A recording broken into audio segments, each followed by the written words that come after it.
Street to help small business owners have the same capital as corporate America and give them the same resources as a larger company. We cover business funding, business credit, scaling, business consulting, and much more.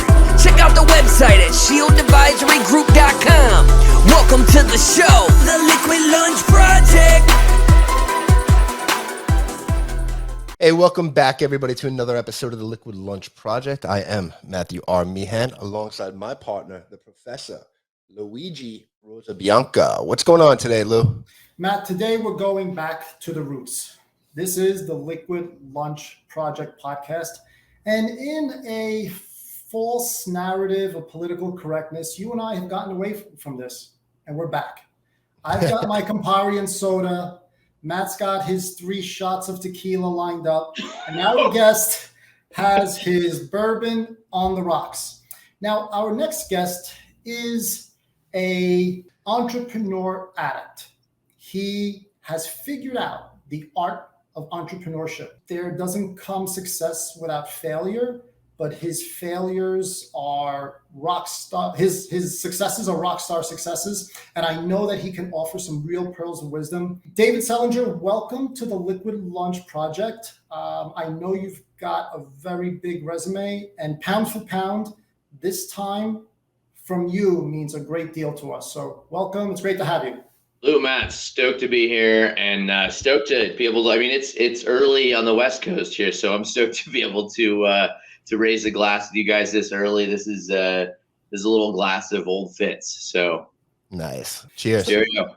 So Cheers. David, I'm sure a guy like you've been raising money for years. You've had the occasional 3 martini lunch. Any good drinking stories you want to share with us to break the ice? You know, I'm drinking bourbon today. Bourbon is my favorite. I got introduced to bourbon when I was at Amazon like 20 some years ago, and I started collecting bourbon, including Pappy Van Winkle, which for those of you that are bourbon drinkers know that, you know, that's blown up, right? Like that's kind of your epitomic, amazing ass bourbon. And it was crazy expensive back then. It was like $200 or $300 a bottle. And I was kind of reluctantly building out a collection. Gosh, like 15 years ago, 10 years ago, the price just skyrocketed from there as if that wasn't already kind of a ridiculous price for a bottle of liquor. And I ended up having this like really crazy collection. I don't know how many of your folks watch this on video, but if you look behind me, I got my bar behind me. I probably still have 10 or 15 bottles of Pappy left, and they're now worth, you know, ridiculous amounts. I do have a crazy story for you, though, if you would indulge me for just a moment more. Go for it. There's a group of entrepreneurs that we've been having a dinner for 10 or 15 years now, and we call it a Scotch dinner. And it started off with just a really small group of friends. Most of us went to Stanford together. And it was sponsored by whoever had the most recent exit. So whoever kind of made some money would buy the best scotch that they could afford for their buddies. And as you might imagine, it just kind of grew and grew and grew as technology grew, and it became huge. And then the pandemic hit, and we haven't seen each other for a long time. And so 2 weeks ago, I got an email from this guy who had just sold his company for hundreds of millions of dollars. And he's like, hey, I'm coming back to the Bay Area. Let's get dinner. And I was like, oh my God, I haven't had dinner with friends in so long. So I show up and I sit down, and it's just going to be 4 of us. It's a really small dinner tonight because a lot of the other guys are, you know, traveling. There are a few women who are part of the group, and none of them could make it. And there's a glass sitting on the table waiting for me. And I was like, uh-oh. So I sit down, and the host this night is a guy named Pankaj, and Pankaj says, don't touch that, because I was number 3 getting to the table. It's one more guy coming. Don't touch it. We're not going to drink this yet. The dude opens up finally and says, I want you to look over there. Over there is the CEO of a company called The Last Drop. And The Last Drop just got purchased. This is a long version of the story, by the way, but this is where I promise the end is going to be worth it. It's not going to be like one of those big fail ends of the story. And the Last Drop just got purchased by Buffalo Trace Distillery. And again, if you're a bourbon person, you know Buffalo Trace, right? Buffalo Trace is the one that owns and makes Pappy Van Winkle, Old Fitzgerald, which is what I'm drinking right now. Old Fitz used to be, it's the origins of Buffalo Trace and the origins of Pappy Van Winkle. And The Last Drop is this ridiculous thing among ridiculous things among ridiculous things. The Last Drop is this very, very small boutique company that stores all of their alcohol in a foot thick vault. What? Why do they store all their alcohol in a foot thick vault? Because it is so ridiculously rare and so ridiculously valuable. It's based in England, and what they do is they find these barrels that have been emptied already of like the world's best, the best of the best, and that you think that there's no more left. Sitting in front of me is a 45-year-old port that was assembled, that they were able to assemble basically 2 bottles of this from barrels and barrels and barrels of what was considered one of the best ports 20 years ago. And it somehow continued to age and somehow added more flavor and developed this really unique taste where you can't buy this anywhere. It's like doesn't have a name. There's 2 bottles of it, and that's it in the entire world. And he's poured us 4 glasses of this, and I took a sip of it. And I'm not even like a big port person. I'm, you know, whatever. It's good, and it's so amazingly good. It's got all these flavors that bring it together in a bunch of different ways. And he's like, "Oh, sorry. Could you guys bring the other glass?" Brings over another glass, and I crap you not, an 1870 version of the same set of barrels that this woman has collected. And she comes over to the table, sits with us, and tells us the story of how she finds this and this ridiculous thing of The Last Drop. So anyway, that's part of that. I've got one leg in that part of the world where we can have whiskey that is, or sorry, this is port that is 152 years old. 152 years old, have the 50-year-old version of it, compare it, and then just sit down and have a nice dinner. That was, I've never even had anything like that before in my entire life. I didn't even know that alcohol existed that was 150 years old. Did you guys even know that existed? Not even close, but I think you're probably 0.0001% of the planet that's ever had that. So that's amazing. It was funny. One of my buddies was like, "So what do you call this?" And she's like, "It's The Last Drop." Dave, you've encapsulated the reason for the name of the Liquid Lunch podcast, buddy. Holy moly. Much business is underwritten over a glass of a good beverage. You know, it should be. It's not done enough, that's for sure. And we've missed out on that during COVID. I don't know if you just did this at the beginning of the pandemic. We would do kind of like remote happy hours for a little while. Nothing compared with sitting down and that connection. It's not the same, right? And I feel like it's going to get hard to get back to that way too in some cases, because people are getting more used to doing these Zoom meetings, so to speak, right? Me and Luigi, I worked on Wall Street. Luigi was there too. And, you know, we'd go to Bobby Van's or we go everywhere, and you walk in and it was almost like Cheers where everybody knew your name, you know? There's Joe from Goldman, you know, hey, what's going on? What do you have? Oh, what are you working on? Right. And then that's a good idea. Let me go look at that and let's talk about it again tomorrow. Same spot, Dave, same time. Dave, let me ask you, you were one of the first hires over at Amazon. Was that what the culture was there back in the day before they became a global behemoth? You know, there was a little bit of that where we would go out and have maybe a beer, definitely not a bunch of bourbon or scotch or anything like that at lunch. Every once in a while we would have a beer early on. It was always intense though. I mean, it was never one of those work environments that was would stray very far from the mission, you know, where you had people kind of watching TV and stuff like that at work. That was never the case. It was always super, super intense and focused. But we would definitely eat together. And maybe you don't have to have necessarily a beverage with your food, but like my team, for example, most of us, myself included, were Asian of some form. And we were right next to what's called the International District in Seattle. And so we would eat Chinese food all the time as our lunch. And that was a huge part of our team culture. We would eat together as a team. We would have breakfast together some days. We would eat together for lunch. And then sometimes we would even have dinner together. And that definitely kept us together as a team. And I definitely miss that. That's something that, you know, my current company, Deep Sentinel, we're distributed. All my employees, I have probably 70% of my staff that I've never met face to face now. Holy, like mind blown from a world where I'm used to having lunch with the people I work with every single day to I haven't even met you once with 70% of my staff. It's been a wild ride the last couple of years. You've had a wild ride your whole career, it looks like. that's probably fair. The last 2 years are just, they fit right in. So you know what, Dave, let me ask you, man. In one sense, you're kind of like the Silicon Valley poster boy. In another sense, you've done things a little bit differently than some, right? Because when you first started out, from what I've read about you, right, is that you dropped out of Stanford, right? Mhm. Or college, go start up your startup. It didn't work out, but unlike everybody else, you went back to college, right? Yeah, I did try to make decisions differently. I mean, I'm not a billionaire. Let me just put that on the table first. And a lot of my friends are billionaires. Like, boom, right? Let's put that on the table. Now, I'm not hurting for money, right? Like, I live in a gorgeous house. If I didn't want to work for the rest of my life, I wouldn't have to work for the rest of my life. But I'm not a billionaire, and so I did. I made decisions that were pretty fundamentally different. Speaking of incredibly wealthy people, my very first job, my very first boss is a guy named Russell Fraden. Russell is known in Silicon Valley for having sold his company for like the highest short-term return of any company right before his entire market crashed. He made this advertising company, sold it for like $350 million, and then that market collapsed, and he was like the last dude out with a big flag. And Russell was my boss when I was 19 years old and an internship at a company called Flycast.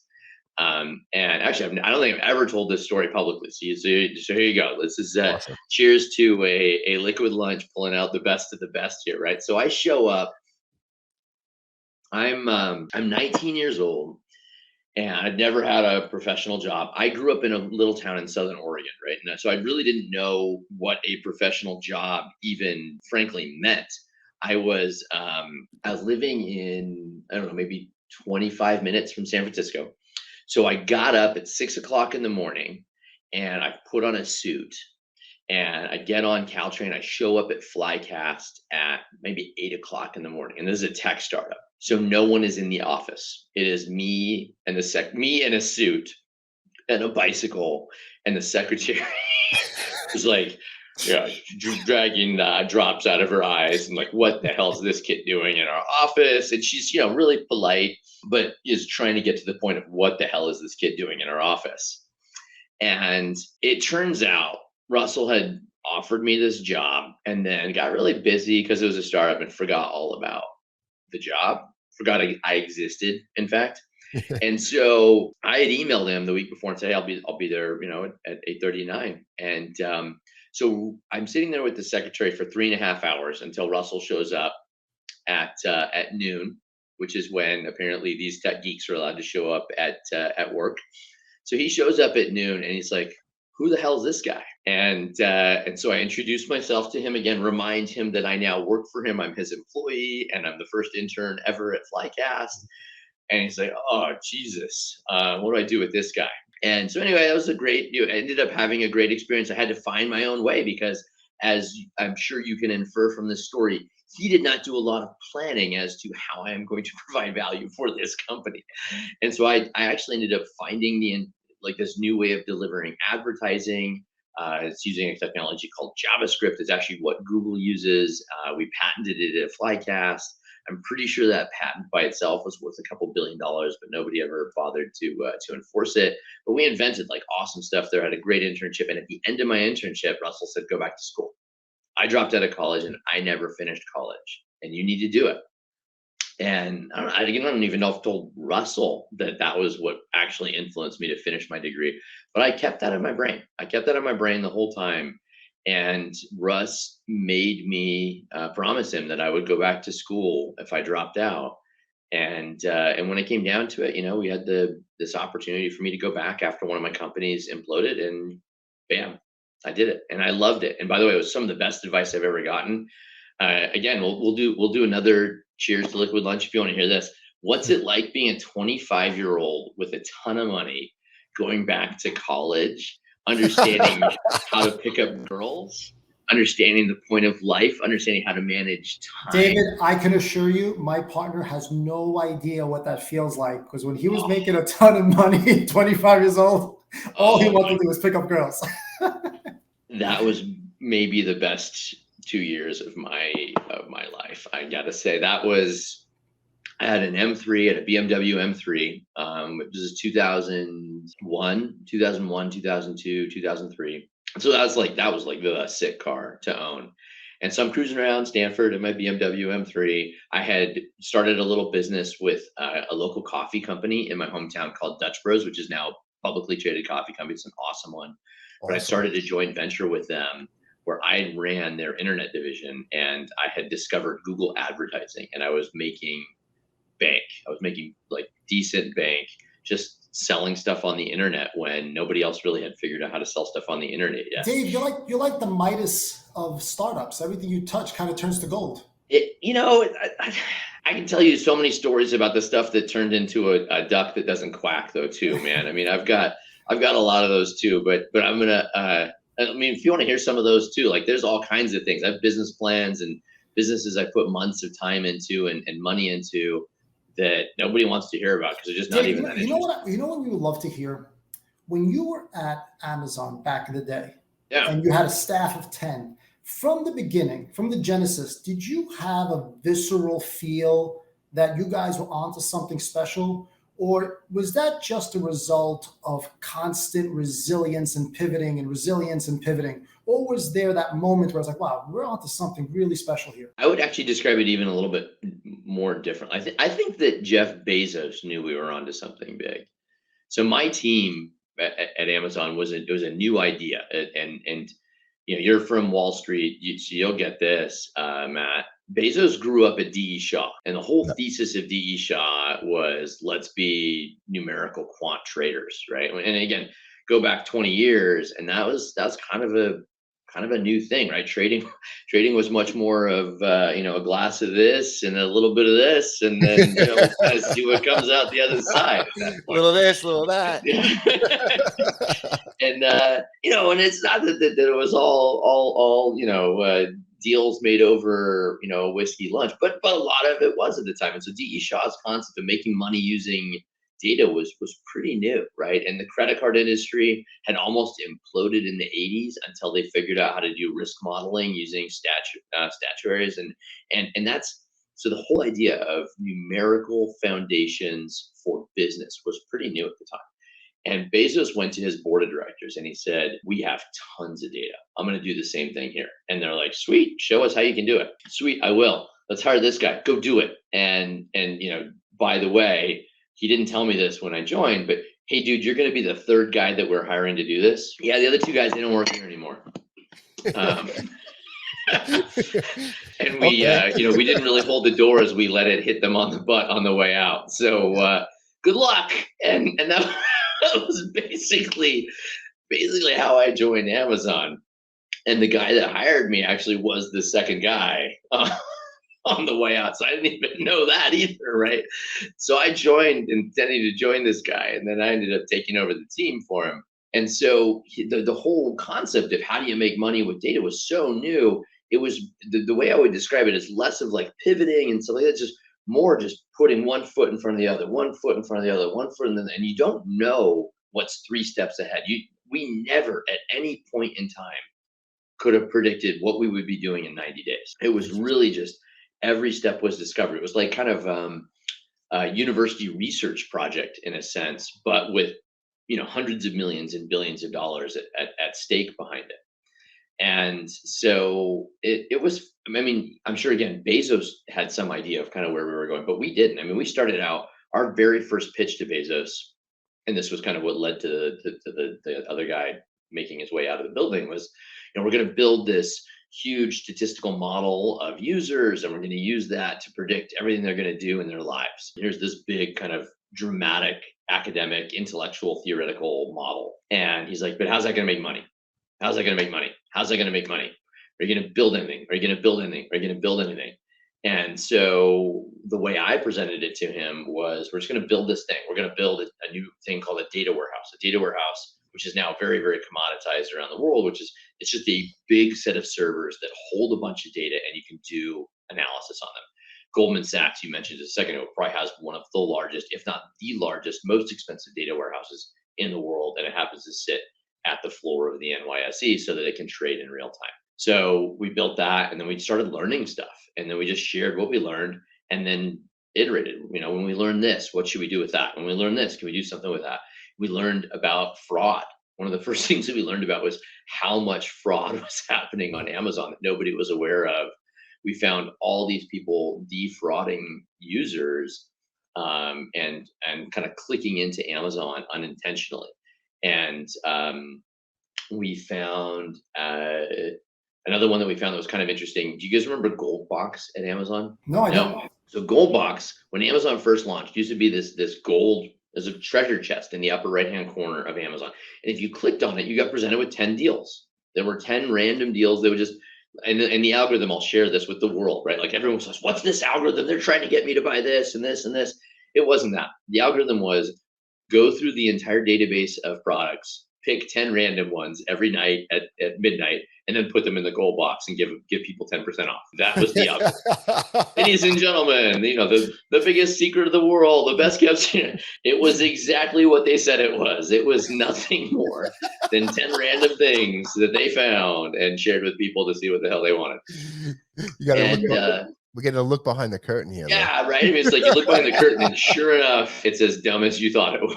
There is nothing behind the curtain. So, Dave, for years, you're putting one foot in front of the other, right? You're building. These are your building blocks from a personal development standpoint. Yep. What then gives you one day that impetus to say, "Hey, I can do this on my own. Let me start up my own business"? So I've always had that part of the impetus, right? I mean, I've always had that kind of inclination that I could do things better than other people, and that's a lot of ego. Let's just call that what that is. Give me 3 more of these, and you'll get a lot more of that coming out. But when I was younger, especially, I had this perspective that I could be right about things that other people were wrong about. When I was 12, I think 11, maybe 10, I started coaching adults on how to use their computers. I started I was the neighborhood kid that would come fix your desktop. And so I always was put in a situation where, and these were 50-year-old adults who were making significant amounts of money. They were doctors, they were well educated, but here I was as an 11-year-old educating them. And there they were listening to me, writing down every word that I said, taking notes, and then paying me to come back next week to do the same thing. So that very much, my folks raised me to have maybe a disproportionate and an inappropriate level, but a very healthy self-confidence. That led me, the first big company that I started was Redfin, which I started when I was at Amazon. And I'd already started 3 or 4 companies during the .com era. And Redfin was really just, I wanted to buy a house. I made enough money at Amazon. I met with my realtor. I got a recommendation for a realtor, which is the way most people kind of meet realtors. And I realized how ludicrous that is as a way to meet somebody who's going to guide you on making a multi-$100,000 investment. Again, let's point it at Goldman Sachs, right? Why do people use Goldman Sachs? Because they're smart and they know what they're doing. Why do people choose a realtor? Because they happen to be friends with your brother's sister at a party, and they had a glass of wine and happened to hand it to you at the right moment. Like, what? Are you kidding me? What? And this person has no idea what they're doing. They may have sold 1 home in the last year or 0, and then they're going to give you advice on what home you should raise your kids in and spend all of your money on. And so I went through that experience, and this guy gave me some of the worst, just objectively, quantitatively based, worst advice I'd ever gotten in my life. And I walked him through why he was wrong. And he's like, oh, wow, I'd never thought about it that way. Like, never thought about valuing this house based on its square footage relative to the homes nearby. Like, that had never occurred to you. And he's like, yeah, whoa, this is really good stuff. And I was, no, it's not, man. I've been looking for a house for 3 months. This is your job. And here I am teaching you this. And then I interviewed a bunch of people and realized they had all had kind of quasi similar experiences where not only were these people not necessarily the experts that people thought they were, but they were giving them bad advice, and they were motivated financially to do the wrong things. And I was just blown away. So I found other people that thought like me, found other people that thought they could do it better. And there were 3 of us, Mike Doherty, David E. Rocker, and myself. And we just again, with just a huge chunk of ego, believed we could break the real estate industry. And, sure enough, here we are 20 years later, and it turns out those three egotistical putzes were reasonably correct. And where do these three egomaniacs get the name Redfin from? So that's a good question. Again, another like story over a drink. It is a word scramble of the word friend and finder. And man, what a good question. I had a Redfin dream last night. The old original Redfin website showed up again last night. And it reminded me of how we did this. So we had our offices in downtown Seattle. If you've ever been to Seattle, and if you haven't been to Seattle, my number one most highest recommended thing to do that a lot of people don't realize is Seattle's actually built on top of old Seattle, and old Seattle is still there. So Seattle, the original Seattle was slightly below sea level at times, which is fine for a lot of things these days, according to today's construction standards. However, according to construction standards in the 1800s, what that meant was that some of the plumbing didn't seal perfectly. So when the seawater got up high, your toilet, when you flushed it, would run backwards. And so it was not such a positive thing. And so they realized what they needed to do was raise the entire city by 12 feet. But they kept a lot of the storefronts and buildings actually underneath Seattle. So you can take a tour of old Seattle. And we were built Redfin's headquarters was right over where the tour was for that. And so we actually had lunch with all the tourists every morning. The reason that's relevant to the name of Redfin was we then came up with all these different ideas. We had lunch in this outdoor area in downtown Seattle, and they just walked around to tables and asked people whether they liked which names, which one sounded the friendliest, the most approachable, and the coolest. And a bunch of tourists helped us choose the name Redfin. That's pretty cool. I've always wondered where all these tech startups come up with these names, right? And now they're just household names, the majority of them. It's pretty interesting. Well, I mean, I'm sure if you watch the movie The Social Network, yeah, right. So I mean, Facebook, the Sean Parker talks about, it needs to be two syllables. It can't be three. That's a huge thing.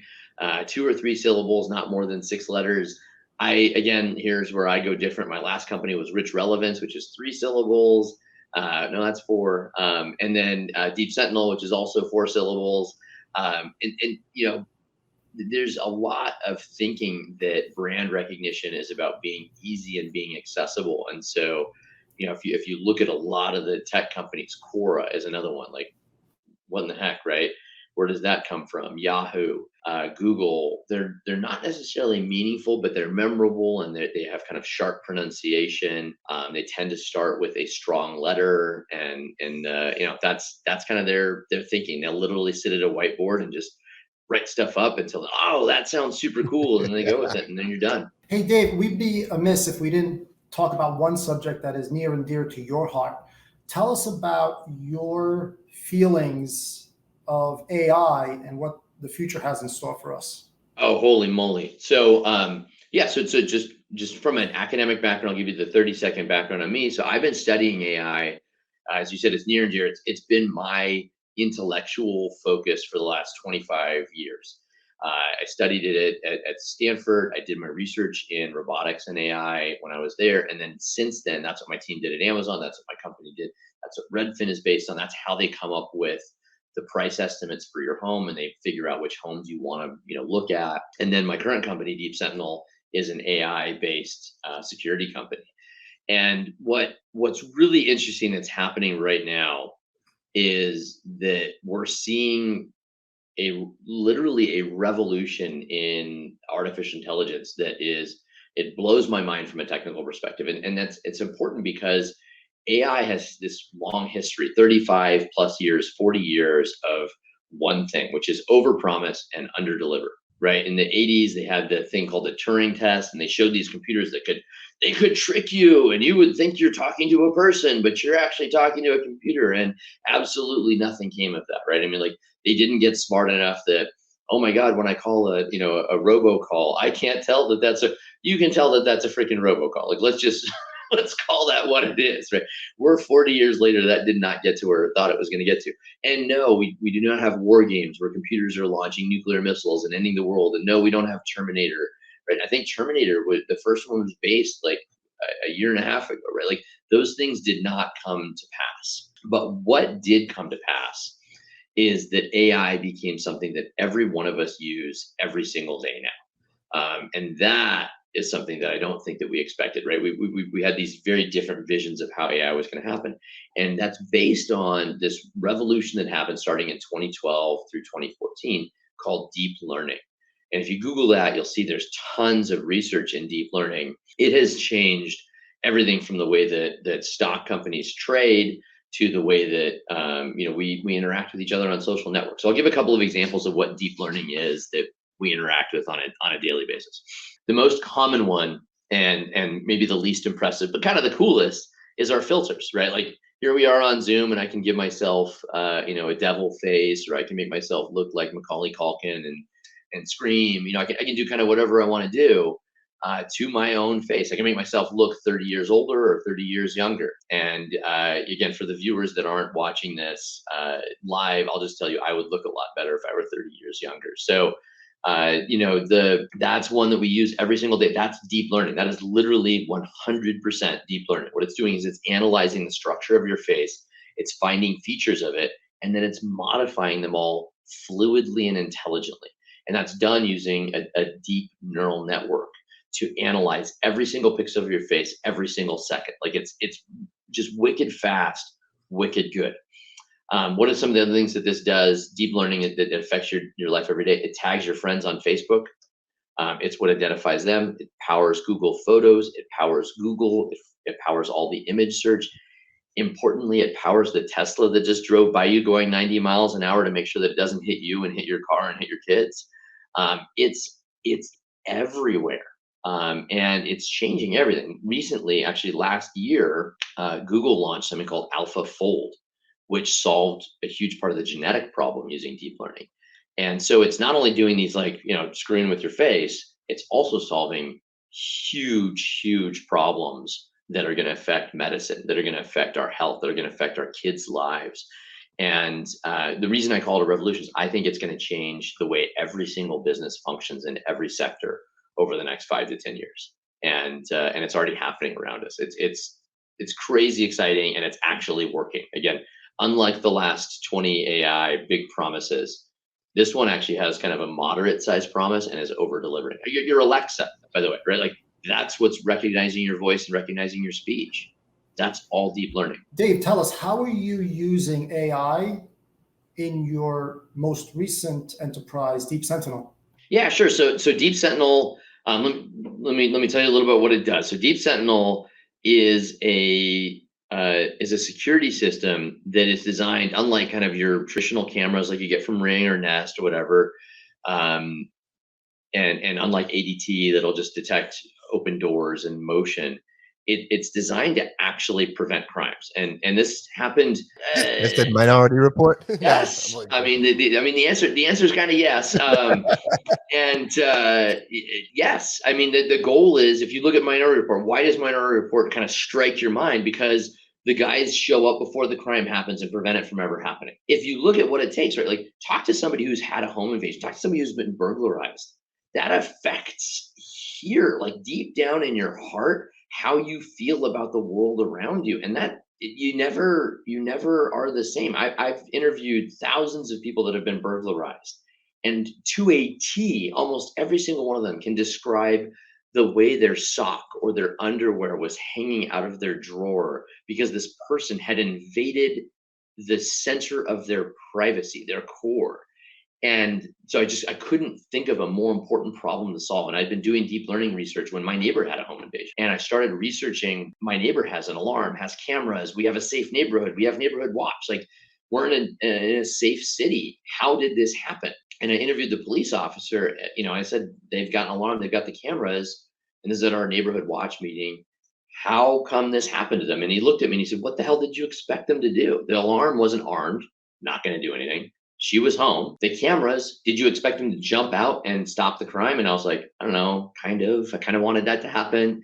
And then I realized, bam, that is exactly what I wanted to have happen. And if the cameras could have jumped out and stopped the crime, it probably would have worked. And so I researched what billionaires have, what Mark Zuckerberg has, what Bezos has, what Bill Gates has. And what they have is they have people sitting around watching cameras and sitting around their properties 24/7. And I realized that most of the time, those people aren't doing anything. That's the type of thing that an AI can do really, really well. You only need the people in the moments where there's like an actual crime happening.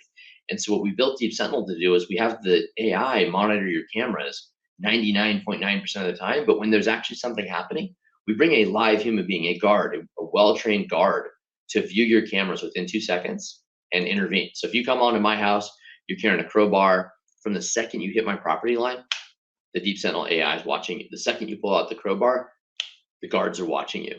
You walk up to my door with that crowbar, you're going to hear, "This is Deep Sentinel security. I need you to step away from the door and I need you to leave because the police are on their way." And by the way, that's not an idle threat, because when we call the police and we say, "Hey, Matt's over at this house. He's got a black hat on. He looks like he's about 5'10", white guy, and he's got a crowbar and he's trying to open the door." I'll tell you what, every single police department knows what to do with that call. You have a description of a crime, a description of the suspect, the location of the suspect. The crime is in progress and fully verified. You have a priority 1 or priority 2 call in every district in the United States of America. And they show up and they arrest people. And that's what we do every single day. Most of the time, people leave, to be honest. But when we need police help, we get it, and we get it fast. Dave, you just reminded me, when I was a little boy, my grandfather, one of those like granddaddy walks, he tells me, he goes, "Luigi, the key to life is always leave any place you visit or go to better than you found it." Whether it's picking up litter on the floor or making your workplace a better place. Now, I see that you've got this problem. You have an issue with a real estate transaction, and you set up a company to fix that transaction. And you're disrupting the entire industry, right? Yeah. Your friend gets burglarized, and you said, "You know what? I'm going to disrupt that industry as well." What other problems do you have? Because you're going to make our world a better place. I appreciate the compliment. It is a little bit of an issue. I do, when I see problems around me, I do try to think of ways to solve them. Where I'm thinking about things a lot right now is with my kids, and actually Deep Sentinel was in large part informed by kids. That kind of reference to safety, for the people that are looking behind me, these books over here are all about parenting. And the number one thing that I see my job as for my kids is to create a safe platform for experimentation. I mean, I mentioned to you, like, I grew up with this maybe over healthy sense of ego and sense of self-confidence. And I think that having that self-confidence is important. I mean, this isn't like every kid gets a trophy. Like, that's not what I'm talking about. What I'm talking about is the safety to try and then fail. Not the safety that I know that I'm going to succeed. I think that's BS. But with all respect to all parents that are doing that. But do stop, please, to the parents that are doing that. But I think that it's important that we provide the safety to our kids to try something and then fail, and that it's okay for us to tell a kid, "You failed, and here's why, and here's how we're going to work on that together, and we're going to get better, and we're going to get to the other side of that." And so safety to me is really important. And my stage of life, again, I'm really fortunate that I can be a little choosy about what I spend my time on and where I want to help people. I think there are a bunch of things that I think about all now through the lens of what's going to make my kids' lives better, because I feel like our parents' generation didn't do the best job about leaving the world in a much better place than they found it. And I really feel that desire to touch the world in a way that not only me, but our entire generation will leave the planet in a better place for our kids, whether that's environmental. I think about climate change a lot. I think about just waste creation, right? Like, not something that has to be political and, one side of the aisle thinks climate change is happening, one side doesn't. But, we're creating a lot of waste with plastic, right? And I think we would all agree, like, plastic is an issue. I think we can agree that there are issues with our healthcare system. I think about that a lot. I'm really fortunate that I can choose kind of how I navigate the healthcare system. But I look at that thing. Both my parents are doctors, and I talk to them about this frequently, about how horrible the healthcare system is. How when you go to the hospital, you need to make sure that somebody goes with you to be your advocate, because the hospital doesn't see it as their job to take care of you. Like, what the living hell is that about? And I think about that a ton. My parents are getting older. My dad just had a heart attack last year, and thank God is better.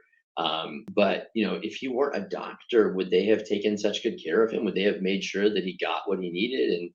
And if you don't have that level of advocacy, does the right thing happen? And so I think about everything from the lens of what's the world that I want to leave my kids, and then the other lens that I think about with my kids that I think is super cool and where I learn a lot from them is what are the trends of the future. My kids are so much smarter about what the future is going to look like than I am. I think they're smarter than all of us our age because they grew up assuming that I'm going to have a cell phone that's connected to everyone in the world. Like that's like a baseline assumption of everyone under 20. Whoa, right? Like when we were growing up, if your parents let you use the phone to call long distance, not even international long distance, long distance, you guys remember that term? Yeah, That was a big friggin' deal. You get your grew up- ass kicked if you call long distance without permission. we had one phone in my house. Now everybody in my house has 3 phones. It's crazy. And 3 TVs for God's sakes, and 25 Exactly. devices with screens, right? Like they have such a different view of what to expect, and therefore they have a way different view of what's possible. And so I love watching my kids. I love watching the way that they interact with technology and what they think would happen. Again, another example. When I was in the 80s, they had the big trend of, can we make video games for girls? Will girls use computers? Right? Like, are you kidding me? Will girls use computers? That was a question. There were like articles about that in the Wall Street Journal, right? And they tried to make a video game and it failed. And so that was like their proof point that girls can't use computers. And my God, I have 2 little girls, and if there's one thing they use all day long, it's freaking computers. And I would love it if the answer were no for a little while at this point. Absolutely. I have 2 little girls too, and they are always on some type of device, right? So I have an interesting question for you, right? Yeah. So because our kids are growing up with so much technology and technology is evolving extremely fast, right? And there's all this talk about the metaverse. What are your thoughts there? Uh-oh. No, sorry. What was the question, though? I was guffawing at the word the metaverse first. I mean, that's the hype word, the buzzword of the moment, right? Crypto, the metaverse. But our kids, like, I know my girls, for example, play Roblox all the time, right? Yep. They're always in Roblox. So Yeah, they're already exchanging money for Roblox because US dollars can't pay for anything in the game. So they're being taught that from a younger age. So yeah. is that going to be Virtual goods are real. standard? Virtual goods have value. Holy moly, right? Yeah. What do I think about the metaverse? Do I think you should go out and buy property next to Snoop Dogg in the metaverse? Let's answer that question first. I will say that I am not buying property next to Snoop Dogg in the metaverse. And the reason is because I'm not sure that, one, do I believe that we'll have some sort of a virtual world that we spend a lot of time in and we interact with people in? Yeah, I do. Do I think people our age will do it as much? Probably not. We'll continue to be the old farts that use Facebook as kids laugh at us for using Facebook probably for a while. But the thing about technology revolutions is that most of the time, and I don't know if it's 70% or 90% or 60%, but certainly most of the time, when there are huge sea changes in technology, the players that exist today are not the players that own tomorrow.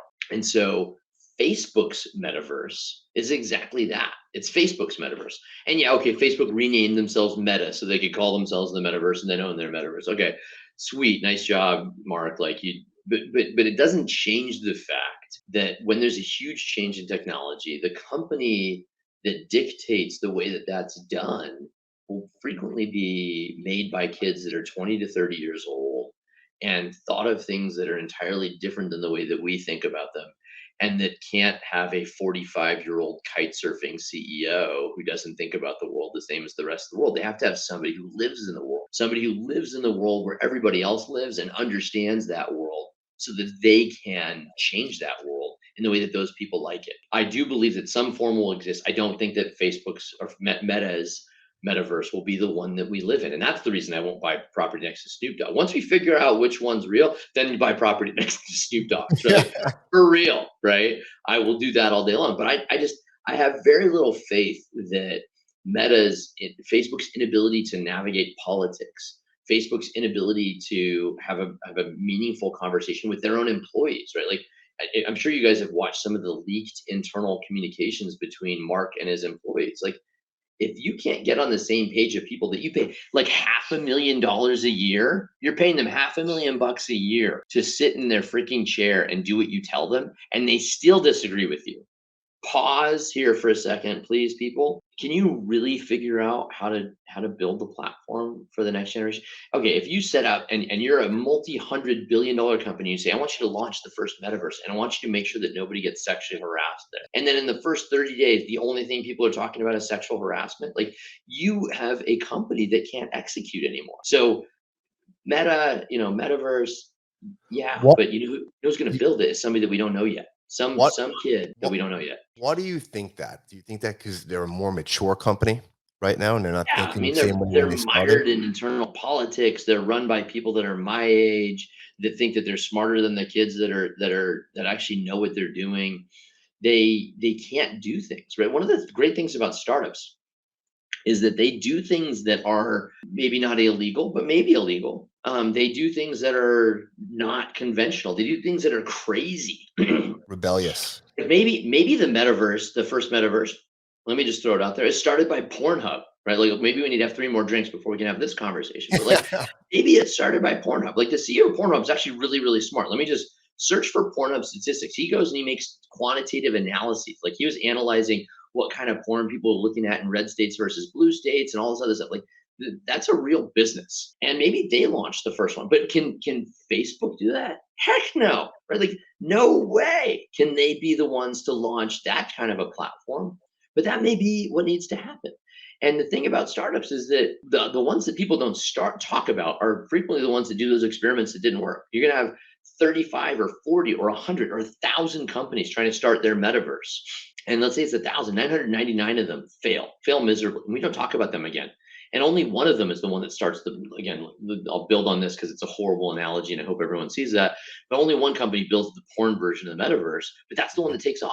It gets financially stable. It gets lots of users. This is like beta versus VHS, right? In the 80s. And that's the best kind of technology example people use, is that they figured out that, hey, if I make all the porn videos on VHS, it doesn't matter that beta is better. That's where all the liquidity in the market goes. That's where all the demand goes. And bam, that became the platform of the next 15 years of distributing movies. And so, I think that those types of experiments where you're really doing something kind of off the wall, crazy, that big companies wouldn't do, that's where really amazing things happen with technology, where you find something amazing and new. Like, when Facebook should know this, Facebook of all companies needs to know this, because when Facebook launched, there was a company called MySpace, and it was worth $800 million, and it was owned by Fox. Everyone thought that the game was done. It was over. Nobody needs Facebook because we have MySpace. But to what degree were we wrong there, right? Like, MySpace is gone now. I think Justin Timberlake may own it, right, or something like that. Yeah. But like, it's basically gone, and nobody uses it. Nobody cares. But Facebook stepped into that realm. Instead of being owned by old record executives, by Robert Murdoch, right? It was owned by a kid that dropped out of Harvard and was just going to do things his way. Like, Mark of all people needs to understand that. Well, they definitely dominated, right, when they came in, because I think they got all the younger generation involved first by going Boom. through all the colleges, and that was it, right? So That was it was a exactly what they cool did. and hip thing to do, but now we're those college kids, and we're Yeah. not cool and hip anymore, right? But I mean, the Yeah. same thing happened. You could look at all the web browsers before Google, Yep. right? Yahoo, all these other ones out there, right? I definitely agree with you. I definitely think we're gonna see a lot of failures, right? And I think the biggest winner hasn't even been thought of yet, to be honest with you. I completely agree. You know what? If on this podcast I predicted it would be porn, it ends up being porn. Like, Well, where I agree with there's that, and I'll like a tell you little what. loyalty. Well, I'll tell you why, right? You need a reason for, well, people our age, people younger, to put these goggles on and go into the place in the first place and start, right? Well, I mean, that again, that's what worked for VHS. That was what worked for a lot of the internet early on. Like, I don't know. I mean, I do think that there's going to be a place where we want to interact. We want to have a representation.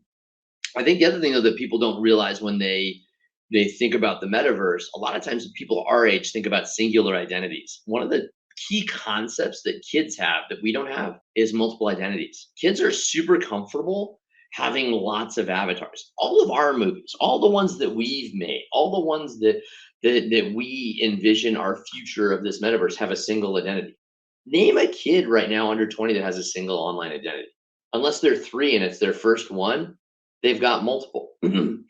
Okay, let me ask you this then. What do you think about the psychology of that? Dude, I mean, we could go on to that forever. We're gonna have to have you back. Yeah, I mean, dude, the identity part of it's huge. Just the amount of ADHD that we have, whether it's just because we diagnose it more frequently, it's definitely real, right? I mean, screens change the way that our brains function, and in a lot of ways positive. Like my daughter, we let her use her iPad really early because she learned how to speak Spanish and do sign language and learn about science and draw, all from watching YouTube videos really early. But then it kind of has this other side where at the same time she also has a shorter attention span and can't do stuff the same. And so I think that we're going to find that there are long-term psychological effects of us being attached and connecting over screens so much. And I don't think we even have like we're at the tip of the iceberg as to what that means when you have a society, not just kids, but an entire society run by adults who 50% of them or 40% of them were put on an ADHD medicine before they were 20. Maybe it'll be good. I don't know, but it'll be different. It'll be different than where we're at right now. Dave, I want to be respectful of your time. We're coming up to an hour here. I really do appreciate you, man. I don't want to for keep sure. you on here longer than you can. It's been great. But I ask somebody, I ask everybody on the show all the time, a simple question, right? And I'd love to hear what it is for you. What does success look like for you, Mr. David Selinger? Oh man. So I have spent the last 8 years of my life thinking about that question. And for me, it goes back to your earlier question about the impact and Lou's question about like changing things and making things better. I have 2 things in the world that are the most important things in the world to me. And it is my 13-year-old and my 10-year-old, Abigail and Cecilia. And from the moment Abby was born, it's literally the second I have in my mind the image of when she came out of my wife's belly. She had a C-section. That moment, I realized my entire calculus about life changed. My objective function, my goal, my definition of success was number 1, to be the best possible father I can be. And I'm not going to be a perfect father. I may not even be a good one, but I'm going to be the best one that I can be. I'm going to make the best possible decisions I can. I'm going to spend the time. I'm going to prioritize it. And I'm going to learn to listen to these little beings that need my attention. And the listening part's probably the hardest of those 3 things. And then number 2 is I'm going to then spend my time on projects that I think are meaningful to them. So like Deep Sentinel is meaningful because we provide safety and security to people. And that's something that I think is important. I want my kids to be raised in a world where not only do they feel safe, but the people around them have the ability to feel safe. I think that's really important. I want to be involved in whatever groups they can be a part of and have a locally positive impact on the sphere right around my kids. And then I want to teach them the value of work. The other reason I work every day and I wake up every morning, I'm the first person up, the last person in bed at our household, is because I've met many kids who've been raised in privileged households that don't know what to do with themselves by the time they're in college, and they don't know what to do with themselves afterwards, and they don't know what to do with themselves when they're 30 and 40. And work is the answer. Find a job. Go work at a restaurant. Go work at a welding shop. Like, it doesn't matter. Work. And teaching my kids the value of contributing to society and having a contribution that is meaningful to myself and meaningful to the people around me. That's, for me, as silly as it may seem, that's my definition of success, is leaving those key messages with my kids. David, thank you so much for being here. We really appreciate you, man. And guys, that's a wrap of another episode of the Liquid Lunch Project. Thank you for listening to the show. And make sure you subscribe, leave a review, and share it with a friend. We'll see you on the next episode of the Liquid Lunch Project.